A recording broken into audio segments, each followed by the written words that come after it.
organization is called the Foundation for Environmental Education. It's an umbrella organization of NGOs around the world, and we have over 100 member organizations, or around 100 member organizations that are part of this network here in Copenhagen.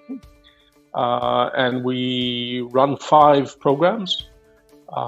These programs are 2 or eco-labels, or the Green Key and Blue Flag. And then we run 3 school-based programs and university-based programs. The first is Eco Schools. This is a program that we run. It's the largest green school network in the world. We've got about 60,000 schools in 70 countries participating in this program. So that's well over 20 million students in that program alone. We run another program which is called Learning About Forests. So it's a program that tries to connect children and their schools to nature and to understand the role of forests in sustainability.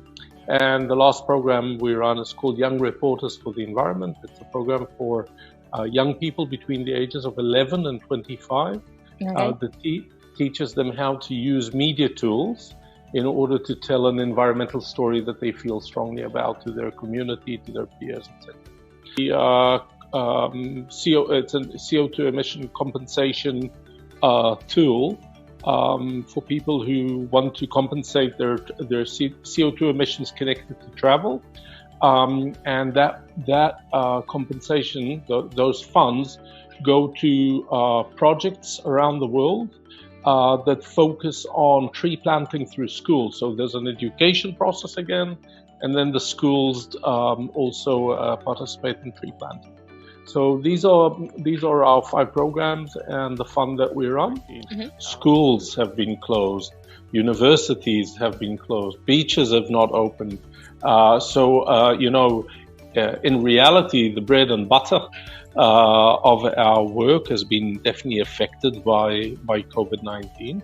But on the other hand, there's also been some opportunities.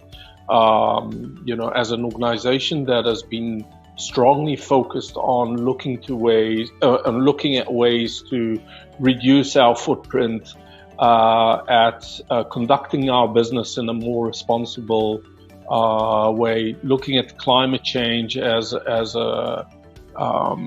an important thing that we need to address in everything that we do. There've been lessons learned. In relation to where we were and where we are now, I think the big thing for us is creating a new strategy, a long-term strategy which will be connected to Agenda 2030. Looking at and to the SDGs, but focusing on 3 main areas: climate change, loss of biodiversity, and pollution as the 3 core thematic areas that we will conduct our business in for the next 10 years. Measurable KPIs that we set for this, and hopefully can really measure the impact that we're bringing to the table in the effort of our network, because we are in the end the sum of all our members. So this is the big thing that we're focused on at the moment. And then obviously COVID-19 came in. So things like health and well-being are obviously being highlighted now even more. And also the connection of that health and that well-being in relation to what we're doing to nature. And our responsibility towards nature as part of our responsibility to ourselves. Well, I think there's a few areas where it had impact.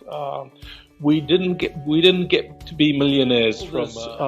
There was recognition of the work that we're doing. And I think that's not only important for us, but it's important for our network. And then knowing that somebody there is looking at what you're doing and recognizing the importance and the effort that you're putting into it, it fills up your sails. And I think that's very important in building motivation, a strong sense of belonging, that you're part of something which is bigger than only your own organization, but a part of the network. There's a lot of value in that. I think, and that attention to FEE itself and our programs has also been important. So I think those are the three things. There's some opportunities.